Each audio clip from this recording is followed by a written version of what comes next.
Well, when it comes to energy conservation, the biggest difference is often one we make right at home. Joining me now is our Betty L. Michaels. Well, Rob, the average American household spends about $1,900 a year on energy costs alone. And in the current market, where Americans are saving more and spending less, are also hoping to get a break from their monthly utility bill.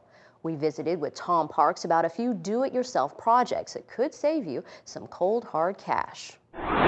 It does not matter your income. We can save money in these homes. We can save money by purchasing a tube of caulking and caulking those windows. We can just screw in a light bulb here or there. We can clean an air conditioner filter. We can change that filter. We can save money there. It doesn't matter what your income level is. You can change compact fluorescent lights and save a lot of money. It's something everybody can do. For example, a standard 60-watt incandescent light bulb can be replaced with a compact fluorescent light bulb that only burns 13 watts. What we did up here was we had some very poor insulation R rating values up here. Just had fiberglass, bad insulation. We put wet blown treated cellulose on top of it, and we, as you can tell, we brought it up to a good I think it's probably about a 10 to 12 inches thick, which is a good R value.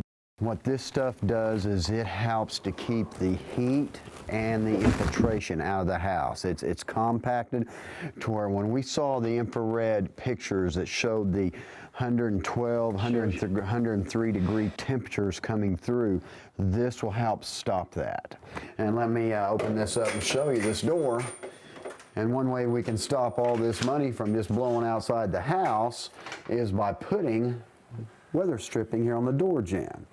The way that is, as you can see, it compresses right here, and this door just had it done. So when that door closes, it will push in on this, and thus the air cannot come in through the side of the door. We're talking about caulking and windows.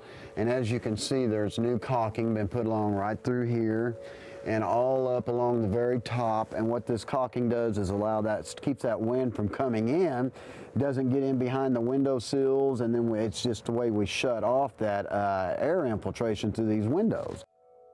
I feel like when I walk in a home that I just want to be able to help them. And you know, these people, they're there to ask me my advice, and that's what I want to give them.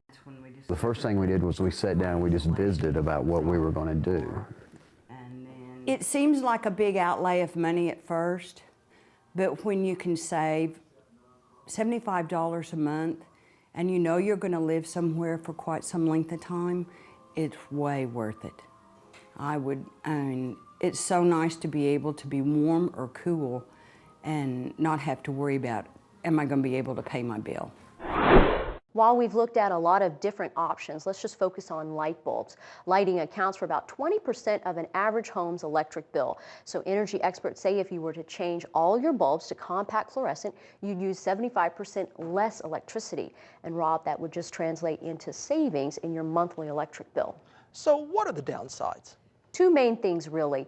They actually cost $2 to $6 more than traditional light bulbs, but they will pay for themselves because you'll be using less electricity. The other thing is they do contain trace amounts of mercury, but the biggest emitter of mercury are actually power plants. So really, if less electricity is being produced, there'll be less mercury emissions as well. Certainly, and we should note here, as of September 1, the European Union has banned the sale of the old style incandescent bulbs, something that we may need to get used to here in the States. Right, because here at home we have our own energy bill that was signed into law in 2007 by President Bush, which actually requires all bulbs to use 30% less electricity than today's incandescent bulbs. And so to really just force these makers to become more efficient and more innovative, otherwise they'll just become extinct. Yeah, and again, that comes into effect in 2012? Exactly. All right. Quite interesting. Thank you, Betty L.